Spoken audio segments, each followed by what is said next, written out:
Son las 10 de la noche y es la hora de opinar. Hoy comienza la semana, como todos los lunes tendremos nuestra mesa de debate con Javier Tello, Héctor Aguilar Camín y Jorge Castañeda para debatir tres temas muy polémicos. Primero vamos a revisar algunas de las propuestas de cambio que contiene el libro ¿Y ahora qué? México ante el 2018. Luego vamos a analizar el conflicto entre el gobernador de Chihuahua, Javier Corral, y la Federación, además de sus consecuencias políticas. Y para terminar vamos a hacer un recuento del polémico primer año de la presidencia de Donald Trump en Estados Unidos. Así que quédese aquí en Foro TV, que ya comenzó. Hora de opinar.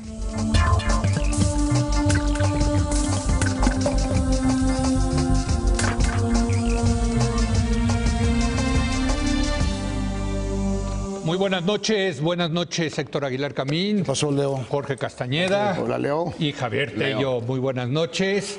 ¿Y ahora qué? México ante el 2018. En esta obra, 34 académicos e intelectuales de primer orden realizan un diagnóstico sistemático de las fallas y carencias de México. Mediante análisis accesibles pero rigurosos, demuestran que hay muchas opciones por explorar, más allá de quejarse y repetir clichés. Las formas de la corrupción y la impunidad, las incompetencias del Estado, las elecciones amañadas, el narcotráfico y los errores al combatirlo, el abandono de la juventud, las policías raquíticas, las cárceles como veneros del crimen, la desigualdad, la desconexión entre el mundo educativo y el productivo, las fracturas del sistema de salud, el desorden federativo, la debilidad de la política exterior, la ineficiencia administrativas. Esas son las arrugas sobre el rostro del país. Sin embargo, entre las sombras más oscuras del entramado social y las estructuras que exigen apuntalamiento, aparecen finalmente oportunidades que no pueden soslayarse y algunos caminos hacia un México menos roto. Héctor, tú eres el coordinador de esta obra, cuéntanos. Bueno, es muy buena descripción la que has hecho. Les cuento un poco el origen de este proyecto y por qué, y del título. Y viene de una conversación que tuvimos con Raúl Padilla y un grupo de académicos de la Universidad de Guadalajara, diciendo, bueno, en un momento particularmente complicado, porque era como el mes de febrero, estaba a todo lo alto el gasolinazo, y estaba en todo lo alto la terrible y adversa novedad del presidente Trump.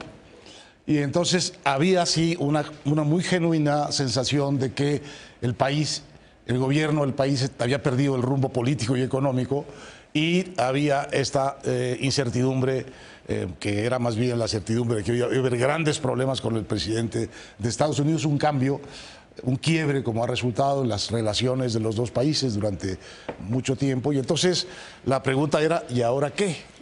Es decir, ¿ahora qué? Se nos ha acabado un poco el horizonte, las reformas de Peña Nieto pues, se han establecido pero no han dado sus resultados, y entonces parecía un momento de particular incertidumbre.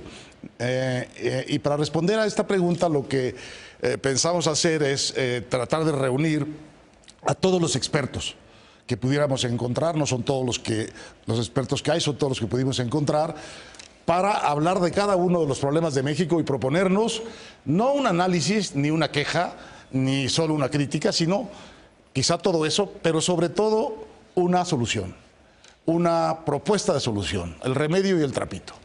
Y con este criterio hicimos este libro muy plural, que está coordinado por mí, pero no expresa mis ideas. De hecho, no expresa las ideas de nadie más que aquellas que están en el capítulo de cada quien.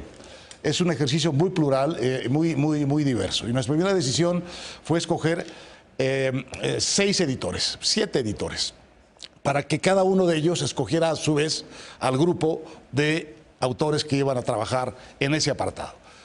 A María Amparo Casar le tocó el tema de corrupción, a José Ramón Cosío, el ministro de la Corte, el de Estado de Derecho, Eduardo Guerrero tomó el tema de seguridad y violencia, o inseguridad y violencia, Luis de la Calle, el tema de prosperidad, pobreza y desigualdad, que van juntos, Santiago Levy, el tema del estado de bienestar, y finalmente Jorge Castañeda, el tema de México ante el mundo, porque uno de los grandes asuntos, yo creo, para México es que la realidad global es cada vez más nacional en México, ¿no? Es decir, Estados Unidos está cada vez más dentro de México y México cada vez más, aunque no todo lo que deberíamos dentro de Estados Unidos.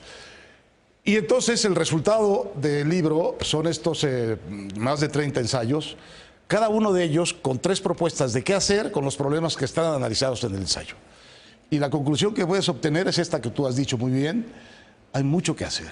Este país no está sin alternativas, ni sin políticas posibles, ni sin propuestas. Está al contrario, lleno de propuestas. Todas las que están en ese libro, es imposible de pensar que van a hacerse todas juntas, es imposible de pensar que todas están bien, que todas tienen la misma pertinencia o la misma viabilidad que otras, pero todas están pensadas con seriedad y en el rumbo de que el país es perfectamente corregible, con un catch, con una pequeña cosita que es muy importante decir. Ninguna de estas soluciones es mágica, ni es fácil, ni es rápida, ni no implica costos. Ninguna. Todas son claras, pero son complicadas, tienen rendimientos en el mediano plazo, si te va bien, y requieren un acuerdo político y una decisión política de ir hacia allá. De manera que es un libro que a mí me parece que puede ser muy útil en este momento. No digo que muchos mexicanos, y creo que muchos políticos, están realmente con la mente en blanco respecto de qué sigue. Bueno, pueden seguir muchas cosas.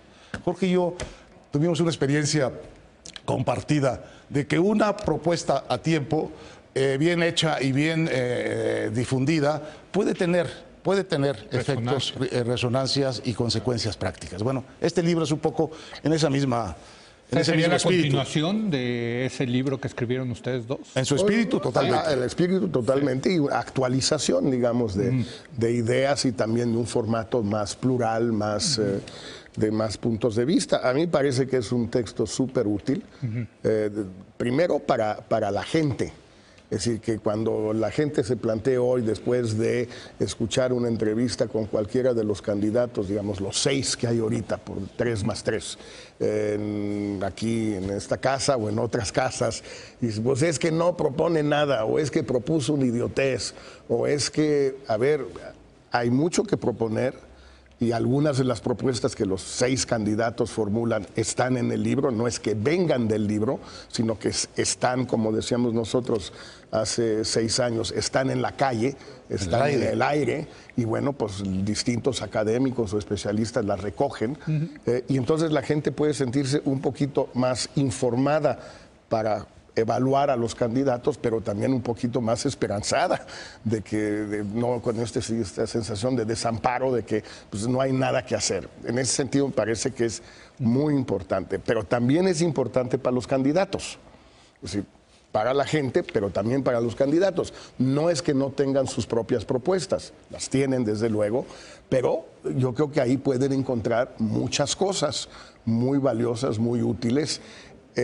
Claro, son complicadas en campaña, porque como dice Héctor, pues cuestan, no son indoloras, entonces pues esas suelen ser las propuestas que no les gustan mucho a los candidatos, pero yo creo que también puede ser muy útil. Ahí a mí, la verdad, lo hemos comentado, en muchas ocasiones sí he visto spots o cosas o discursos de Anaya que directamente se refiere al libro, o sea, no elípticamente, no eufemísticamente, directamente se refiere al libro y a varias propuestas que están en el libro, y yo creo que sería muy bueno que los otros 5 candidatos hicieran lo mismo, en el peor de los casos para decir que no están de acuerdo, pero de preferencia para decir que sí están de acuerdo con A, B o C.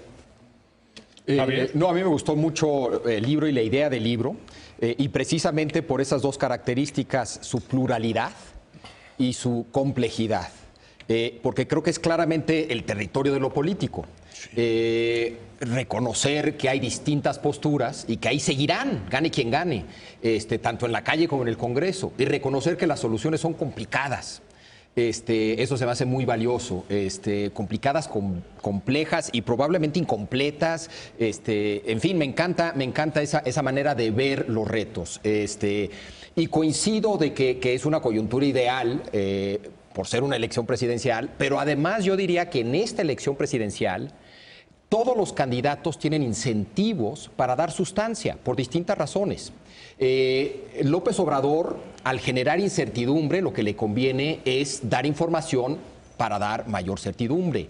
En el caso de Meade, pues es su ventaja comparativa, ofrecer un proyecto sólido de política pública. Y en el caso de Anaya, por ser el frente a una coalición PAN-PRD, Movimiento Ciudadano y algo nuevo, pues no hay nada ahí, está todo por hacer y hay dudas sobre qué es el frente. Queda claro que era el PRD, queda claro que era el PAN, pero qué es el frente y la manera de darle respuesta a esa pregunta también en parte, creo yo, es con sustancia programática. Entonces creo que en esta elección en particular hay incentivos para que los tres principales candidatos den sustancia. Ojalá lo hagan. Bueno, nada más te agregaría, los tres y los otros tres que están en mejores condiciones para hacerlo. O sea, claro. Los tres independientes, Margarita, el Jaguar y el Bronco. Ya, tenemos que encontrarle un apodo zoológico a Margarita. Piensen en algo decente. Para ver, el Peje ya lo tiene. El Peje ya. Ya llevamos tres de seis. Nos faltarían tres. Porque faltan Anaya, Meade y Margarita. Para tener el zoológico completo. Pero bueno. Bueno, pero los tres que están menos maniatados por sus partidos, porque no tienen, pues pueden asumir o mejorar o discrepar. Hay un capítulo que facilita mucho las cosas, yo creo, para los ciudadanos y para los candidatos, que se llama Hojas de Ruta, que es el capítulo en donde están listadas las tres propuestas de cada autor para cada tema. Entonces ahí están las tres, son 99 propuestas puntuales. Ahora, yo no he visto el libro salvo las reseñas que tú hiciste en tu columna en Milenio, pero déjenme preguntarles, porque dicen es una visión plural, pero esto quiere decir que hay ideas de izquierda, de derecha, hay ideas nacionalistas, cosmopolitas, hay ideas de apertura, de cerrazón, hay ideas, o sea, no es un programa entonces ideológico, digamos, en ese sentido. Y en ese sentido puede haber diferentes respuestas a tratar de resolver un problema. Pensamiento Deng Xiaoping. ¿Cómo que es? No importa si el gato es blanco o negro, que sepa agarrar ratones. ¿Eso es todo? Pensamiento hay un poco de eso, pero hay un poco más de definición. A ver, yo también diría que cuando lo conversábamos, Raúl y Raúl Padilla y en fin, la gente de la universidad y la gente de Nexos, lo que decidimos fue así: mire, vamos a hacer un libro que sea muy liberal en lo económico, o liberal en lo económico y socialdemócrata en lo social. Por eso coinciden planteamientos de inversión muy agresivos, como hay en el artículo de Luis de la Calle, y propuestas de combate a la pobreza extrema y de seguridad social muy agresivos y muy complejos, como son los de Santiago Levy, que sigue siendo la propuesta más compleja de reforma institucional, camino a una sociedad no más desigual, pero más armónica, una sociedad con un piso de bienestar social compartido. Y hay... el de John Scott. Y el de John Scott, que es el tema del ingreso universal básico, ¿no? Entonces, tiene esos dos lados, ¿no? Y tiene un carácter modular. Tú puedes tomar la opción, si quieres, de Luis de la Calle sin tomar la de John Scott. Yo preferiría, obviamente, que se inclinara la toma de decisiones hacia estas posiciones que van diciendo cómo emparejar la sociedad desde el punto de vista de sus privilegios económicos y de su desigualdad. Déjame preguntarte, Héctor, porque sé que tú has leído, tú también leíste el libro de López Obrador 2018, La Salida. ¿Cómo se compara las propuestas en este libro con las propuestas de López Obrador, por ejemplo? Bueno, primero las propuestas que hay aquí son mucho más, digamos, vienen de análisis mucho más refinados que los que hay en el de López Obrador, cuyo diagnóstico es simplemente una descripción de todos los errores imaginables de los últimos 30 años. Luego son propuestas de cambio institucional. Creo que hay una sola propuesta en donde alguien dice voluntad del Ejecutivo. Aquí no hay voluntad del Ejecutivo. Esa sería la diferencia fundamental. ¿Por qué? Porque aquí el supuesto es que cada una de estas cosas, y por eso es difícil, por eso son complicadas, cambiar las reglas. Tienen que venir del acuerdo político que cambia las reglas. Sí. Tienen que cambiar las reglas. No basta que cambie la voluntad del presidente o el gobernador o el presidente municipal. Esa es la diferencia fundamental. En este libro no hay voluntarismo, hay consensualismo democrático. Sin acuerdos democráticos es imposible empezar con la primera de estas propuestas. Javier, yo también lo describiría como el centro amplio en términos ideológicos, que va de centro derecha a centro izquierda. Ahora, yo no lo que le digas tan feo. No, yo creo que eso es ahora, creo que sí hay tensiones ahí. Sí, claro. Fuertes tensiones ahí. Creo que hay incompatibilidades con ciertas posturas de centro izquierda, con ciertas posturas de la centro derecha, y por eso creo que el territorio es el territorio de la política, de la negociación, del pragmatismo, etcétera. Eso es. Las hay, ¿y qué? Digo, de eso se trata. Pero es importante entenderlo, que no es un tema no es un programa ideológico como lo conocemos, de centro derecha o de centro izquierda, claro. O en fin, o de izquierda radical o de derecha radical, ¿no? No hay posturas, no hay un purismo, etcétera. Ahora, yo sí creo que el voluntarismo tiene un rol. Vamos a hablar más adelante de Corral. Sí. Parte de lo que se argumenta de Corral es que hay voluntad política para hacer ciertas cosas, que las instituciones funcionen como deben de funcionar. No solamente se necesitan reglas, sino también voluntad política. Entonces yo no descartaría la importancia de la voluntad política. Es el equilibrio de esas dos cosas, es cuándo sí, cuándo no, cómo sí, cómo no. Y la otra cosa que si ya podemos entrar a algunas críticas constructivas, espero, creo que hay un debate, o parece haber un debate previo, por lo menos en esta elección, a las propuestas del libro, que tiene que ver con cambio gradual versus cambio radical. Es decir, todas estas propuestas parecerían, aunque en su conjunto podrían llevar a un cambio fundamental, institucional en el país, etcétera, etcétera, parecería ser una propuesta de gradualismo.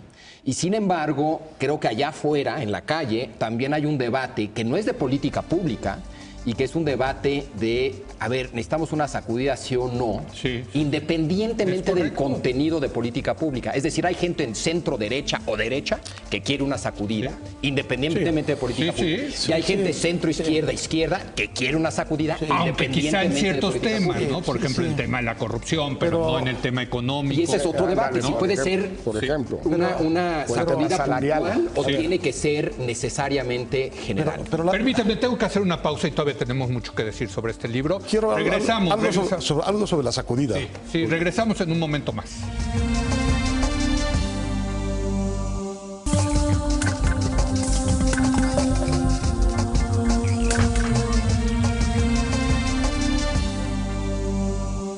Bueno, seguimos en esta discusión sobre el libro Y ahora qué, México ante el 2018, y Javier Tello introdujo un tema muy interesante, es decir, ¿necesita el país una sacudida o necesita estos cambios, digamos, de políticas públicas, ¿no? Las podríamos llamar así.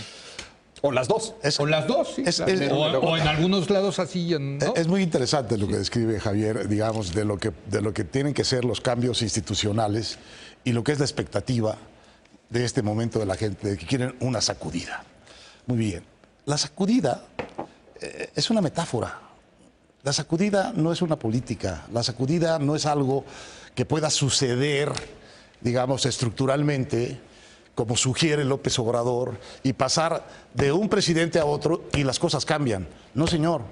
La sacudida puede existir en el sentido de que tú, el siguiente presidente meta a la cárcel al presidente anterior. Eso sí. Eso puede suceder. Y es una sacudida política. Sí. Pero es una sacudida, en el fondo, profundamente superficial respecto de los problemas que tienes ahí abajo, que son los problemas sistémicos que tienes que resolver. Sin duda, sin duda. Tú puedes meter al presidente a la cárcel y sacudir aparentemente el sistema, y el sistema seguir abajo operando igual que opera hoy, con fondos ilegales para las elecciones, con desvíos de fondos federales para las, etcétera, etcétera. Y puedes hacer eso y no cambiar así el problema de la violencia en México. Es decir, esta idea de las sacudidas que cambian radicalmente o rápidamente de un sistema a otro son una ilusión de las emociones colectivas en la historia. Bueno, ¿quieres hablar de una sacudida? 2006, el presidente Calderón anuncia la guerra contra el crimen organizado. Bueno, entonces sí fue una gran sacudida. Todavía nos estamos sacudiendo. ¿O no? Entonces, ¿sí? Y sigue la mata dando las cifras de diciembre, las peores de la historia. Entonces, yo te digo, frente a la promesa de López Obrador, de que llegando él se acaba la corrupción, que es vender la idea de una sacudida, a mí me parece mucho más real como solución a la corrupción en la primera propuesta que hace María Amparo Casar como consecuencia de su análisis, que es pongan transparente en Internet todas las transacciones que hacen los gobiernos y eviten y prohíbase el uso en efectivo para los gobiernos. Eso, que hay que consensarlo, que no depende, eso puede ser una sacudida muy seria en el mediano y el largo plazo para el principal origen de la corrupción en México, que son los desvíos de los dineros públicos, porque hay mucho dinero privado y mucho dinero del crimen, pero el principal problema y todos los escándalos que conocemos puntuales, ¿de qué son? De desvíos de recursos públicos. ¿Tú querías decir algo de esto? No, creo que no, estoy totalmente de acuerdo en que ese es el tipo de propuesta que hay que ir impulsando. Ahora, algunas sí pueden representar sacudidas. Sí, claro. Pero, o sea, si se toman decisiones, las sociales, por ejemplo, o este tipo de cosas en materia de corrupción, o en materia de violencia, bueno, a ver qué es lo que se va a hacer para que esto disminuya. Bueno, en vista de que todo lo que se ha tratado de hacer ha fracasado. Bueno, yo creo que es una sacudida. A lo mejor la sacudida es para mal. Pero pues ahí no hay sacudidas y lo hemos discutido aquí muchísimo. Ahí es construir policías, fiscales, jueces, cárceles. Hasta ya suena aburrido. Todo el libro es de cambios institucionales y cambios en la política pública. Ninguno de esos cambios, como digo, es fácil, ni es por la voluntad del presidente, ni da resultados de la noche a la mañana. Pero si los haces, como dice Jorge, la transformación efectiva del país es mucho más profunda que lo que pueda darle una sacudida, en el sentido de que finalmente vamos a tomar revancha de estos que nos están explotando o robando. Es decir, la propuesta de cambio que está atrás de este libro es mucho más profunda, ensayo por ensayo, que todo lo que haya propuesto López Obrador. Eso sí. Javier. Creo que valdría la pena regresar a este tema en algún momento. Anaya también propone, al parecer, una sacudida de algún tipo, habla de un cambio de régimen. No lo tenemos al detalle, no sabemos bien. No. Bueno, pero ese discurso es claramente un discurso con un toque antisistémico y claramente disruptivo. Yo sí insistiría en que no es o no necesariamente es un discurso demagógico. Y regreso al tema de Corral. Oye, pero no queda claro cuando hablan de cambio de régimen de qué están hablando. Del gobierno de coalición. No, pero el gobierno de coalición está ya en la Constitución. Sí, hombre, pero de un gobierno de coalición que dé paso a un régimen semiparlamentario. No me queda claro. De eso están hablando. Están hablando de un concepto teórico. Y también está haciendo referencia o tratando de conectar con ese ambiente que hay allá afuera que está buscando una sacudida. Regresando al tema de Corral, las reglas, las instituciones, ahí estaban antes de Corral. Él llega y sacude con esas mismas reglas. Entonces tú puedes sacudir sin cambiar reglas, puedes sacudir cambiando reglas. Es decir, aquí sí hay un elemento de voluntad que es relevante. No digo que sea lo único que es relevante, ni siquiera diría yo que es lo más relevante, pero lo que sí insistiría es que no es meramente un discurso demagógico. Y creo que el contraste entre Yunes y Corral es muy claro. En el caso de Yunes y en su campaña era un discurso demagógico. En el caso de Corral parece ser que no. No, a ver, Yunes ya metió a la cárcel a su predecesor. Sí. Mucho antes que Corral. Sí. Pero yo creo que es muy distinto, lo que hablando de demagogia. Él satisface esa demanda allá afuera con la foto detrás de las rejas, pero no es un proceso de investigación, no es un proceso de seguir las reglas, no es un proceso de fortalecer instituciones que están haciendo ese trabajo. Entonces es radicalmente distinto lo que está pasando, creo yo, en el caso de Chihuahua, a lo que pasó en Veracruz, que fue por una investigación ajena. Yo precisamente ahí es donde te das cuenta que las mismas reglas no necesariamente llevan al mismo lugar. Sin duda. Que depende de quién esté ahí sentado y de su voluntad. Si quieren, y de si es o no un demagogo. Pasemos al caso Chihuahua, si les parece.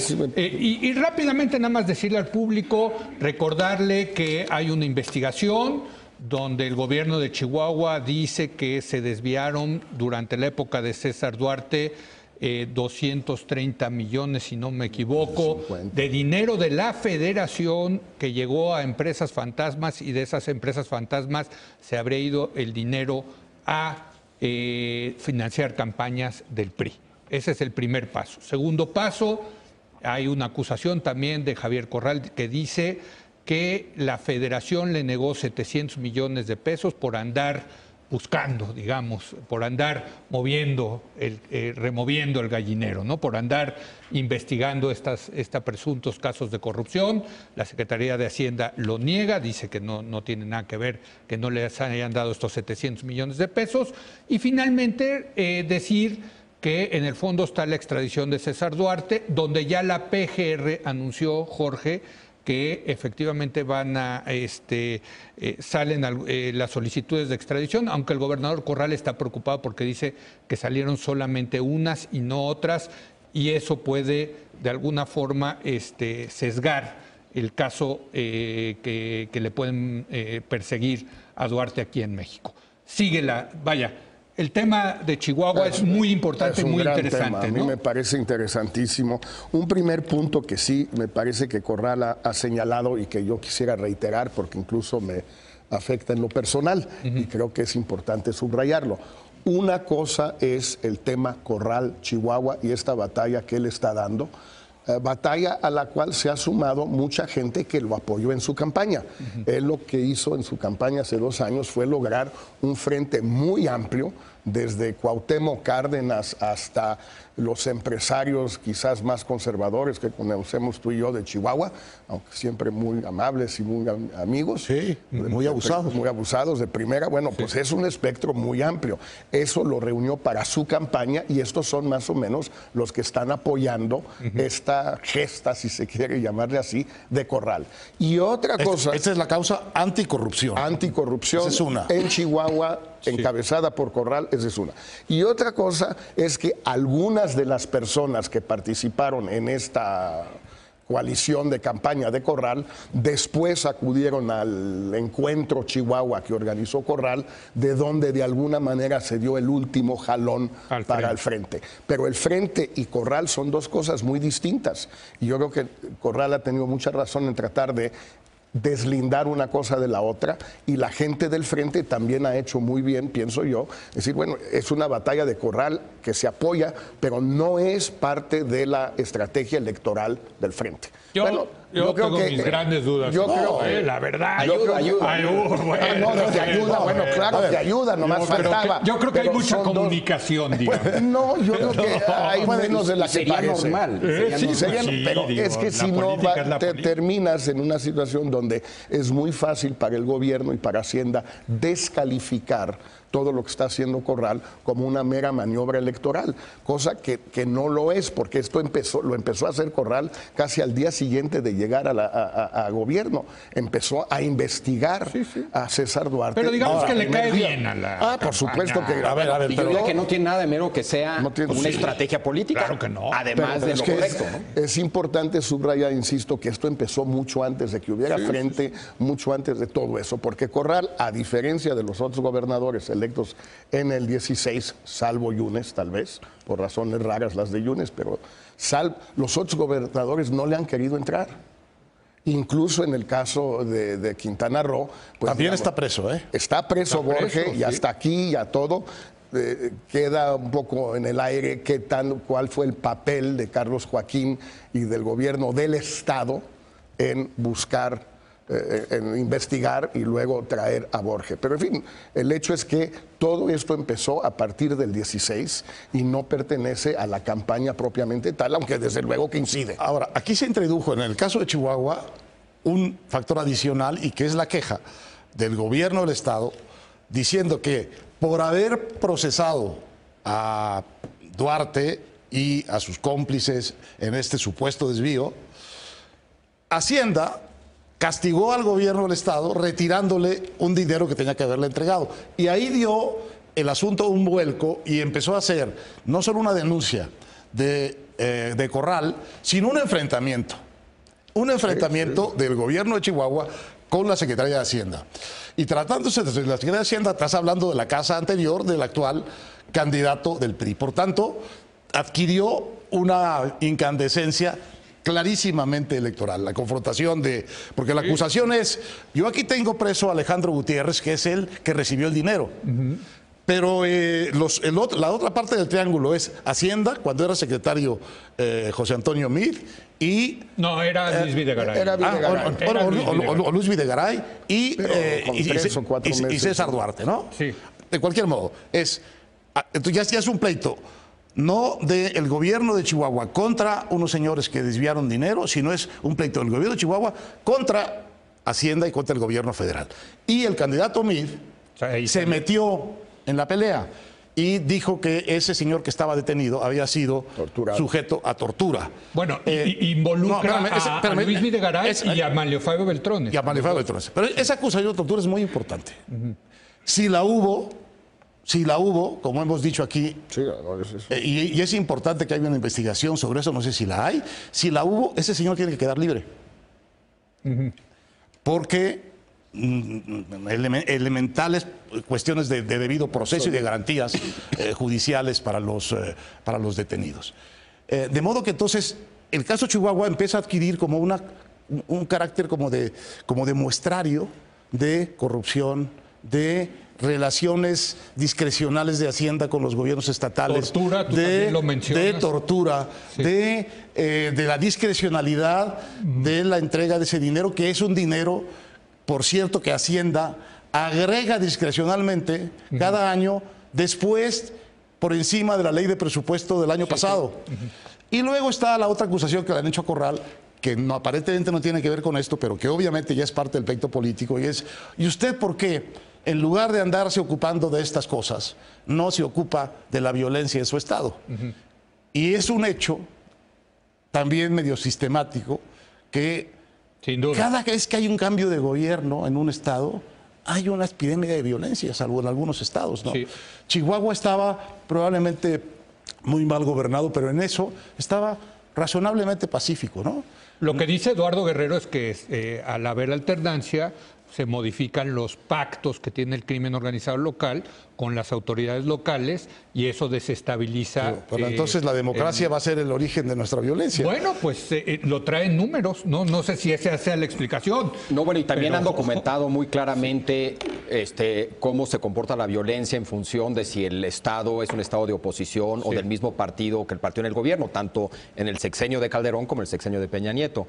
Entonces, claramente ese es un tema que hay que entender. Entonces, en cuanto a la violencia. Yo sí creo que esto tiene un valor de resonancia muy fuerte y desde luego también, Jorge, en la parte electoral. Porque a mí me parece muy complicado para el PRI en campaña tener a un gobernador de la visibilidad y de la voluntad de Javier Corral en un pleito de esa magnitud que les está diciendo esto sucedió y es culpa de ustedes, de su Secretaría de Hacienda y de su exgobernador y aquí están las pruebas. Y que ahí viene, por cierto, muy complicado. Viene en una marcha desde Ciudad y luego ahí ya empieza las cajas. Sí está politizado. Ahí ya empieza. No digo que no esté politizado. Sí, no, sí, pero esto empezó desde pero empezó. Lo único que quiero subrayar es que empezó desde antes. Son dos cosas distintas de inicio. Y quisiera simplemente agregar que sí aquí el detalle cuenta. Sí. Y en efecto son temas así técnicos a veces o semitécnicos que en muchas ocasiones no solo a la gente, no solo a nuestros lectores, sino a los que escribimos o comentamos o especulamos sobre todo, pues también nos da un poquito de flojera meterse al detalle, pero es importante hacerlo porque si no, las explicaciones que ha dado Hacienda pueden parecer verosímiles. Hacienda dice, ¿cómo? Si aquí le dimos toda esta lana a Corral y lo que es más, le dimos más de lo que le tocaba. Y Corral contesta, sí, nada más que esta lana de aquí no es esta lana de acá. Y la lana de acá es parte de un convenio que tú firmaste, Hacienda, el 14 de diciembre, donde me ibas a dar 700 millones de pesos para el ramo 23 y no me los diste. Las ampliaciones. Entonces, es una ampliación para el cierre, como todos los... Y además, soy el único estado, ahora resulta que Tlaxcala también, ok, Tlaxcala parece que es un poco más pequeño que Chihuahua. Eso he escuchado. Bueno, pues ese dinero no le toca a Corral y a los demás sí, y lo firmó Hacienda y luego no. Y además Hacienda ha dado unas explicaciones aberrantes.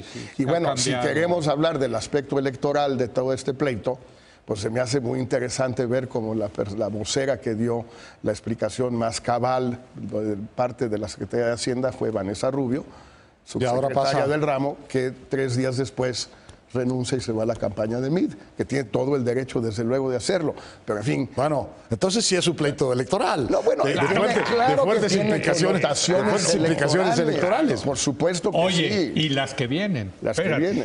Javier. No, un caso muy interesante en muchos sentidos. Primero, el tema meramente de corrupción y combate a la corrupción. Yo creo que lo que estamos viendo es algo distinto a lo que hemos visto en otros estados, en un sentido positivo.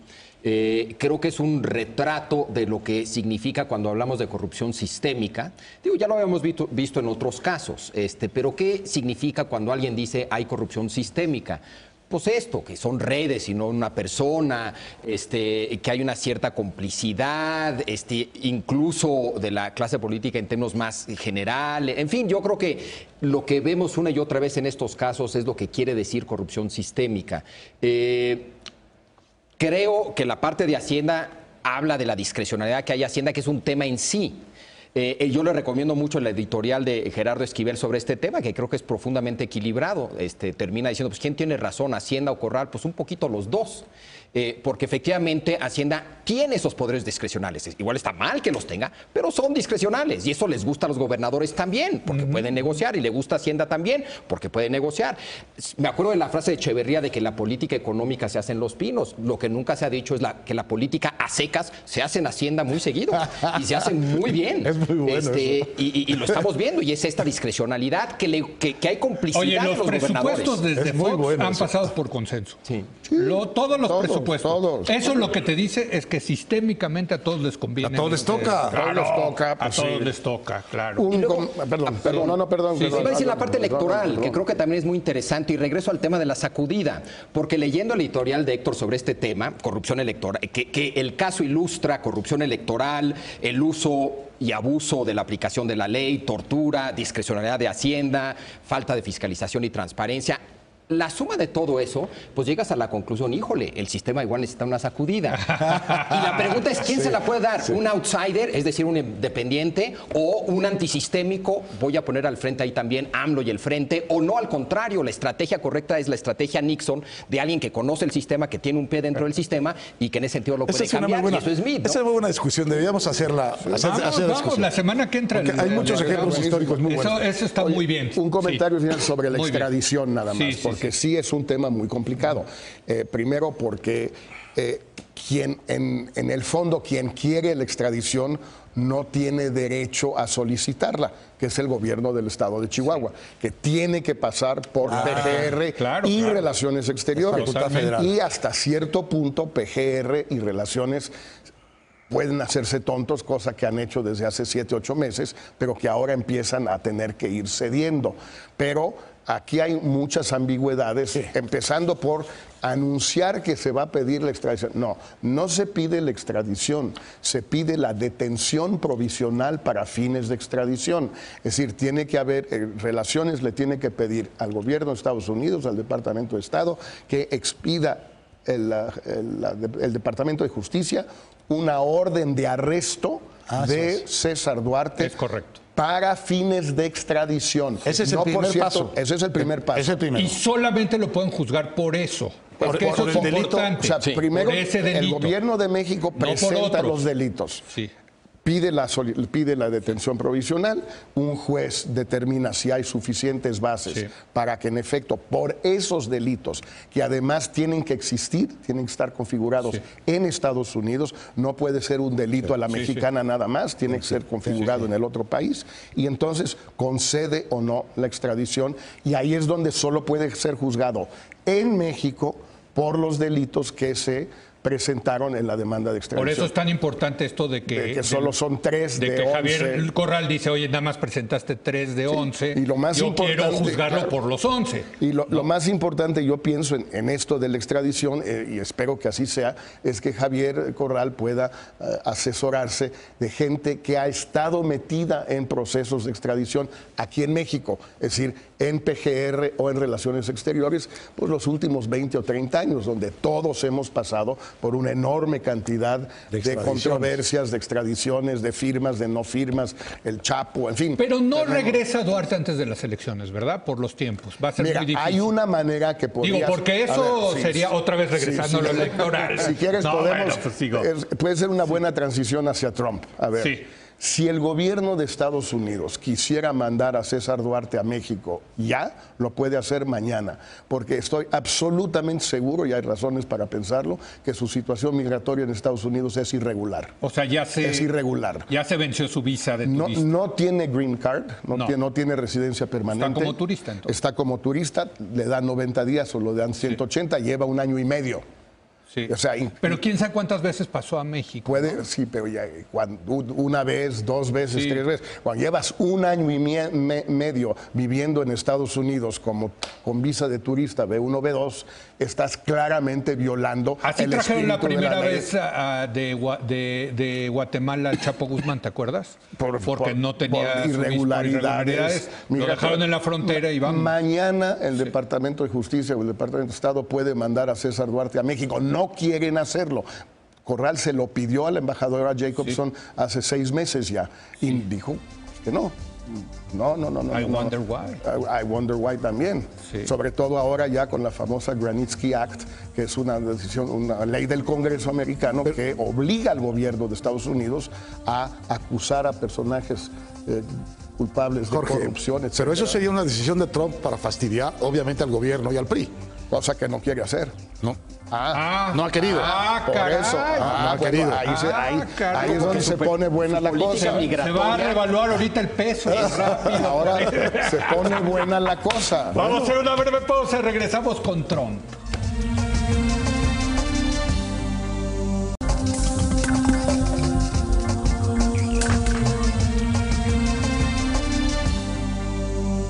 Bueno, se está cumpliendo 1 año de la presidencia de Donald Trump en Estados Unidos. ¿Qué podemos decir al respecto? Nos queda muy poco tiempo. Yo, si tuviera que caracterizarlo con una palabra, diría caos.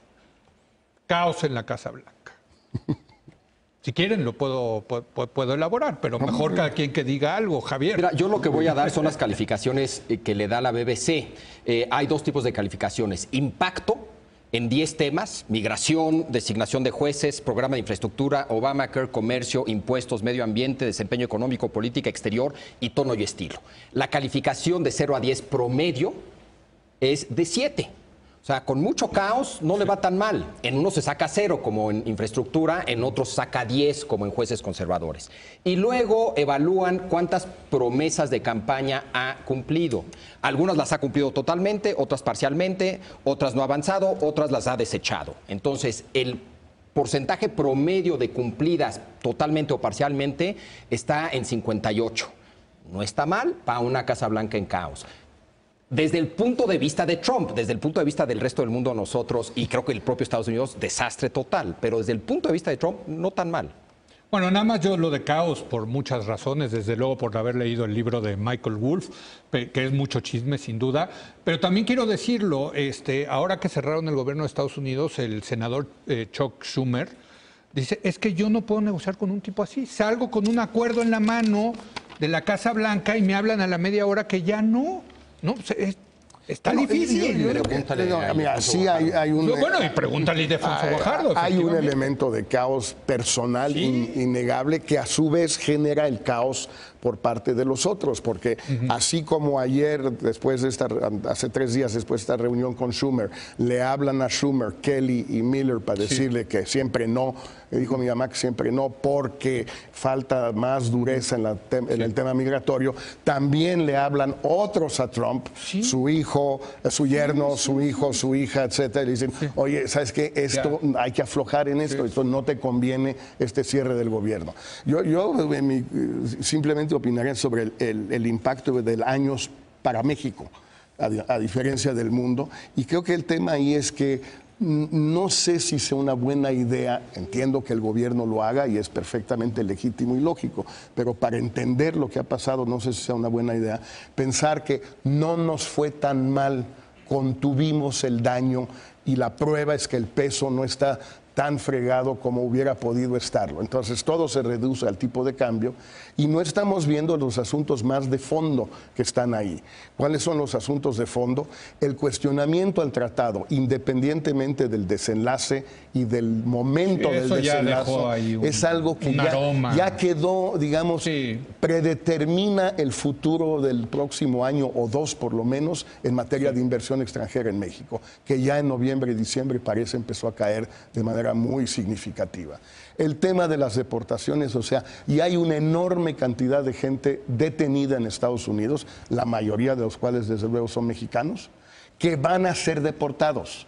El hecho de que hasta hoy no los hayan deportados no significa que no lo van a hacer, van a ser deportados. Oye, y de los de tierra adentro, eso es diferencia. Del interior. Porque Obama deportó a muchos, pero de la franja fronteriza. Convictos. Exacto. Esto es gente que vivía en Wisconsin, y con arraigo, con mucho arraigo. Esa sí es una... Y tercero, lo que no sabemos, pero no hay, debe ser cierto, es que tiene que haber muchísimo más involucramiento de la seguridad norteamericana, Fuerzas Armadas, DEA, etcétera, y ICE en la lucha contra el narcotráfico en México, sobre todo en la Amapola, etcétera, en Guerrero y en el Triángulo Dorado, y por otro lado en la frontera sur. O sea, no se entendería lo que ha venido sucediendo si no hay mucha más cooperación mexicana, mucha más injerencia norteamericana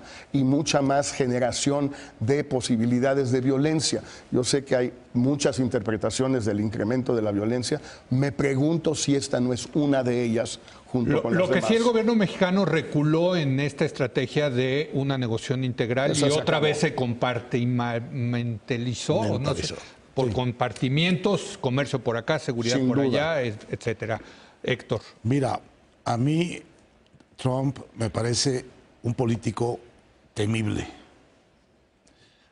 Bajo su apariencia de locura y su caos, me parece que hay un político temible de una increíble eficacia para sus propósitos. Creo que todavía falta mucho por ver el daño que le puede causar a México.